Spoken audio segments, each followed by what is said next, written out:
Assalomu alaykum, hurmatli kitobxon. Bugun sizga Duo anatomiyasi kitobining navbatdagi, ya'ni 9-bo'limini o'qib eshittiraman. Marhamat. Yerdagi hodisalarning harakati Allohning tabiiy kuchlari boshqaruvida bo'ladi. Faqat chin dildan, ixlos bilan qilingan duolar Allohning izni bilan bu g'ovlarni oshib o'ta oladi. Bir odam Ka'bai musharrafani tavof qilayotganlarga ikkinchi qavatdan qarab, yig'lagan kuyi iltijo qilardi. Allohim, bularning so'raganlarini bergin. Robbim, ularni umidsiz qaytarma. Hammalarini mag'firat qilgin. U kishi bu duolarni takrorlashdan tolmasdi, charchamasdi. Haramdagi aksar duosi shu bo'ldi. Nega bunday qilayotgani sababini so'rasam, menga ana shular sanog'icha farishtalar so'raganlaring mislicha o'zingayam bo'lsin deyishlari yetarli, deya javob qildi. Kim birodari haqqiga ortidan duo qilsa, unga muvakkal bo'lgan farishta "Omin, senga ham shunday bo'lsin" deydi. Hadisiga ishora. Misr Fir'avni Isroil o'g'illarining erkaklarini bo'g'izlab, chirkin ishlar uchun qizlarini olib qo'yar edi. Misr xalqi kabi Fir'avnga sig'inmagan Isroil o'g'illari iskanja va zulm ostida ezilar, najot topish uchun duolar qilishardi. Alloh Isroil o'g'illarining rahbari Muso alayhissalomga qo'lga tushishdan qo'rqmay, tunda xalqini olib yo'lga chiqishini va ularga dengiz yorilib, quruq yo'l ochilishini bildiradi. Shunday qilib, bola-chaqa, erkagu ayol, yoshu qari yo'lga chiqadi va Qizil dengiz bo'yiga kelib qolishadi. Bu gapdan xabar topgan Fir'avn tongga yaqin qo'shin to'plab, ularning ortidan tushadi. Shundoq Qizil dengiz bo'yiga kelishganida, Fir'avnning qo'shini vodiyning narigi tomonidan ko'tarilib keladi. Ikki orada qolib o'lib ketamiz, deb o'ylagan ayollar, bolalar, keksalar, bemorlar va qochayotganlarni vahima bosadi. Qo'rquvdan yig'lay boshlaydilar. Alloh esa mana shunday mutlaqo imkonsiz va chorasiz ko'ringan nuqtada o'ziga tom ma'noda ishonib, tavakkul qilgan Muso alayhissalomga madad yuboradi va asoying bilan dengizni ur, deya marhamat qiladi. Muso alayhissalom dengizga urganida dengiz yoriladi. Dengizning o'rtasidan yurib, narigi tomonga o'tadilar. Ularning orqasidan o'ylamasdan dengizga kirgan Fir'avn qo'shini esa yana birlashgan dengizga cho'kib, g'arq bo'lishadi. Alloh taolo butun borliqni qonun-qoidalar bilan boshqaradi. Quyosh chiqishidan botishigacha, homiladorlik jarayonidan hayotning turli bosqichlarigacha hamma narsani aniq-tiniq matematik qoidalar tarzida yaratgan. Borliqni yaratilganidan beri asrab kelayotgan bu tabiiy kuchlarni holatiga qarab mo'jiza yoki karomat deb ataymiz. Bir tabiiy kuch sababli yo'lingiz to'siladi va yengib o'tilmaydigandek ko'ringan nuqtada yuragingizdan arshni titratgan muhtasham bir duo chiqib, bu g'ovni yo'lingizdan olib tashlaydi. Shubhasiz, Robbimizdan duolarimiz sababli tog'larni o'rnidan qo'zg'atishini so'rashimiz, uning hikmati va adolatiga hurmatsizlik qilganimiz bo'ladi. Bizning vazifamiz olovga otilgan Ibrohim alayhissalomdek mutlaq taslimiyat. Alloh murod qilsa, farishtalarini yuborib aql bovar qilmas yo'llar bilan mashaqqatlardan tortib oladi. Allohning kes amri bilan ishlaydigan pichoq toshlarni parchalab tashlar ekan, kesma buyrug'i kelganida Ismoil alayhissalomning bo'yniga o'tmadi. Boshimizga tushgan mushkulotdan forig' bo'lishni chorasiz deb bilib, duoni tark qilish bandaga yarashmaydi. Bemorlikdan xalos bo'lish mumkin emasdek tuyuladi, lekin Yunus alayhissalomning ham baliq qornidan omon chiqishiga kishining aqli yetmaydi. Yunus payg'ambar omon qolishning iloji yo'q deb duoni tark qilmadi va o'lim muqarrar ko'rinib turgan joyda chin dildan yolvorib tavba tazarru qilgandi. Hikmatli kishi borliqning hokimidan tabiat qonunlariga munosib ravishda orzu-istaklarini so'raydi. Alloh taologa noz qilmaydi, katta gapirmaydi. Yarim kecha sirkka borgisi kelgan boladek bema'ni narsalarni xayol surmaydi. Ekin ekkan bog'imni, holizimni o'z fazli marhamating bilan barakatlantir, deydi. Menga qushning qanotini bergin, Venera sayyorasiga aylantir, demaydi. Tabiiy kuchlar ilohiy buyruqlar hisoblanadi. Farishtalar Allohning buyrug'ini shart qo'ymasdan ixtiyoriy ravishda ado etadigan bir tabiiy kuchlardek harakatlanadi. Har birining Alloh taoloning amri bilan belgilab qo'yilgan harakat qolibi bo'ladi.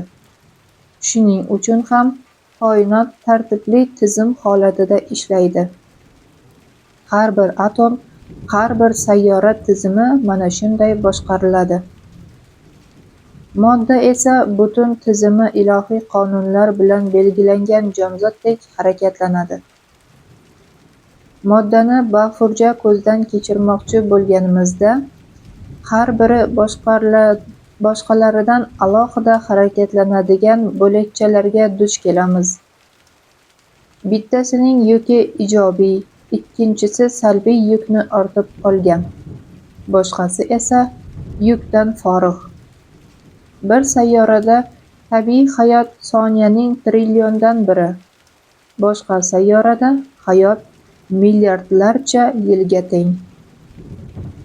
Biri o'ngdan chapga, ikkinchisi chapdan o'ngga aylanadi. Biri juda yaqin masofada borib keladi, ikkinchisi o'rnidan chiqib borliqning narigi uchiga qarab yo'l oladi. Shu jihati bilan koinotda har biri bir-biriga bog'liq va bir-biriga mos keladigan qoidalar yaratilgan. Bu qoidalar ilohiy buyruq, jon, harakat, ta'sirlanish va ta'sir etish qolibidir. Ular o'zini o'zaro bir tasavvur o'laroq bilishadi. Biz esa ularni shamol, aylanayotgan sayyora va yurayotgan odamzod o'laroq kuzatamiz. Aslida moddiy darajada ko'rganlarimiz metafizik darajada sodir bo'layotganlarining tasviri sanaladi. Farishtalar timsoli bo'lgan tabiiy kuchlar borliqning hamma nuqtasida yaroqli. Yerning tortishish qonuni, to'lqinlar kuchi butun borliqni boshdan oyoq tinimsiz bir-biriga qo'shib, butun tizimni bir-biriga bog'laydi. Bu butun borliqni qamrab olgan kuch bizga Allohning shunday bir farishtasi borki, unga 7 qavat osmon va yerni bir yamlashda yut desa, yutib yubora oladi, rivoyatini eslatadi. Atom ichidagi zarralar orasida bo'lganidek, tasavvurimizga sig'maydigan masofalardagi kurralar orasida ham shunday o'zaro muloqot, aloqa va munosabatni ta'kidlay olamiz. Bu holat butun boshli koinotning birgina mato parchasi yoxud tarvuzdek tutashib ketgani bir butun ekaniga dalolat qiladi. Xuddi butun tanamiz birgina vujud bo'lganidek, koinot ham yagona va uning ichidagi son-sanoqsiz yulduzlar bilan birga barchasi bir-biriga bog'liq tizimlardan yaratilgan. Bu bir butunlik yakkayu yagona Allohning bo'l amriga tobe ekanini ko'rsatadi. Biz Yaratgan Egamning eng buyuk amri bo'lgan olamda o'zimizga lutf etilgan xos amrlar bilan qarshimizga ochilgan yo'llarda yurib borayotgan mehr-shafqatga mutlaq mehmonlarmiz. Biz juda ham kichkinamiz. Bizni olam saroylari sultonining mehmoni ekanligimizgina katta ko'rsatadi. Shuning uchun xohlasa uning saltanatini e'lon qilishga atalgan do'stlari uchun qonunlar o'zgargan, payg'ambarlarni mo'jizalar bilan qo'llab-quvvatlagan. Rivoyatlarga ko'ra, payg'ambar sollallohu alayhi vasallam bir daraxtning soyasida o'tirganlarida shoxlar ul zotning boshlari ustiga buriladi. Bir safarda tuya ustida uxlab qolganlarida shundoq ro'paralarida duch kelgan daraxt Rasululloh sollallohu alayhi vasallamni bezovta qilmaslik uchun mahobatli soyasi bilan birga o'rtadan ikkiga ayriladi va yo'l ochiladi.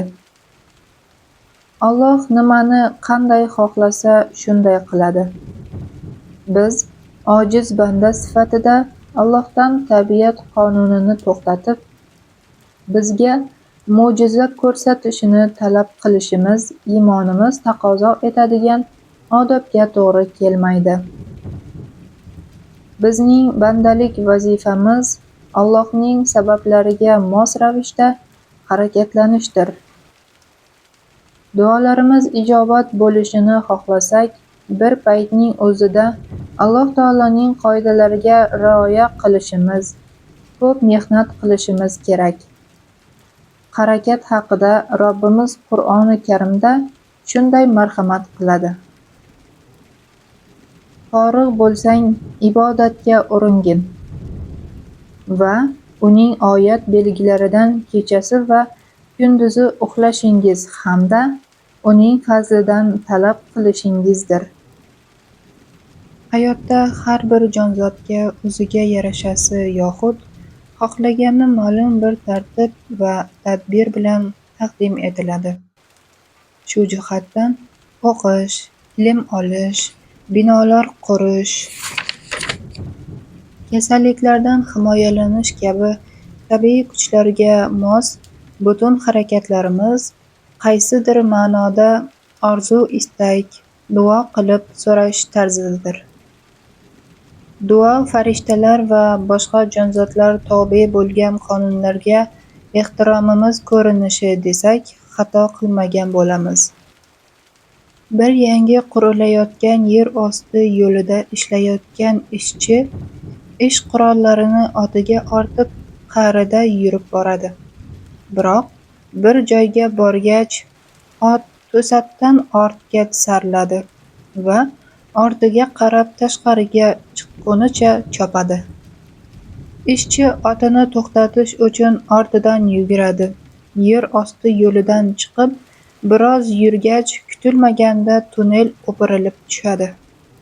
Shuni bilmog'imiz darkorki, Alloh bandasini omon qoldirishni murod qilgan bo'lsa, qandaydir sabab yaratishi oson. Alloh xohlasa umumiy qoidalar uchun istisnolar yaratadi. Dovul bir hududda joylashgan barcha uylarni yer bilan bitta qilsa-da, bo'm-bo'sh vodiy o'rtasida birgina uyga hech narsa qilmaydi. Alloh xohlasa bir sel ofatini yuboradi, lekin o'sha hududdagi ekinzorlarni nobud bo'lishidan asrab qoladi. Ba'zan bizga ko'chada shovqin-suron ko'tarilayotgandek his ettiradi. va shu yo'l bilan bizni qulayotgan uydan tashqariga chiqartiradi. Hammaga rahmat. Kitobning keyingi bo'limini tez orada o'qib eshittirishga harakat qilaman.